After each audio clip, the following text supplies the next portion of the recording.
ನವರಾತ್ರಿ ದಿನಗಳಲ್ಲಿ ಬೆಲ್ಲದಿಂದ ತಯಾರಿಸಿದ ತಿನಿಸುಗಳನ್ನು ದೇವರಿಗೆ ಸಮರ್ಪಣೆ ಮಾಡೋದು ವಿಶೇಷ ಅಲ್ವಾ. ಅದಕ್ಕೆ ಇವತ್ತು ನಾನು ನೈವೇದ್ಯಕ್ಕೆ ಹಾಲಿಟ್ಟು ಪಾಯಸ ತಯಾರಿಸಿದ್ದೇನೆ. ಇದನ್ನು ಪೇರಡೆ ಪಾಯಸ ಅಂತ ಕೂಡ ಹೇಳ್ತೇವೆ.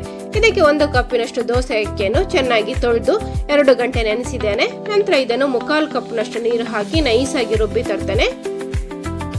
ಇದನ್ನು ಬಾಣಲೆಗೆ ಹಾಕಿ ಅಗತ್ಯ ಇದ್ರೆ 1/2 ಕಪ್ಪಿನಷ್ಟು ನೀರು ಸೇರಿಸಿ ಲೋ ಫ್ಲೇಮ್ ಅಲ್ಲಿ ಮಿಕ್ಸ್ ಮಾಡಬೇಕು. ಹಿಟ್ಟು ಗಟ್ಟಿ ಆಗ್ತಾ ಬರ್ತದೆ. ಹಸಿ ಅಂಶ ಎಲ್ಲ ಹೋಗಿ ಹಿಟ್ಟು ಕೈಗೆ ಅಂಟಬಾರದು. ಈ ಹದಕ್ಕೆ ಬರಲಿ. ಇನ್ನು ಗ್ಯಾಸ್ ಆಫ್ ಮಾಡಿ ಇದನ್ನು ಆರ್ಲಿಕ್ಕೆ ಬಿಡೋಣ. ಬೇರೆ ತಯಾರಿ ಮಾಡೋಣ. ಇಲ್ಲಿ ನಾನು ತೆಂಗಿನ ಹಾಲು ರೆಡಿ ಮಾಡಿಕೊಂಡಿದ್ದೇನೆ. ಈಗ ಗ್ಯಾಸ್ ಅಲ್ಲಿ ಒಂದು ಪಾತ್ರೆ ಇಟ್ಟುಕೊಳ್ಳಿ. ಇದಕ್ಕೆ ಅಕ್ಕಿಯ ಸಮ ಪ್ರಮಾಣದಷ್ಟೇ ಬೆಲ್ಲ ಮತ್ತು ನೀರು ಹಾಕಿ ಕುದಿಸಿ.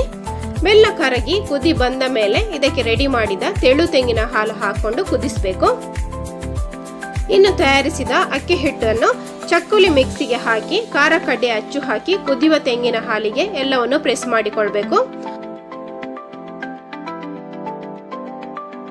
3 ರಿಂದ 4 ನಿಮಿಷ ಹಾಗೆ ಬಿಡಿ, ಮುಟ್ಲಿಕ್ಕೆ ಹೋಗಬೇಡಿ. ನಂತರ ಇದನ್ನು ಸೌಟಿನಿಂದ ಮಗುಚಿ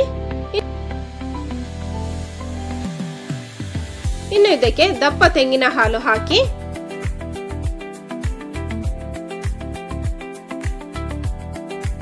ಕೊನೆಯಲ್ಲಿ ಏಲಕ್ಕಿ ಪುಡಿ ಹಾಕಿ ಒಂದು ಕುದಿ ಬರಿಸಿ. ಈಗ ಪೇರಡೆ ಪಾಯಸ ರೆಡಿ.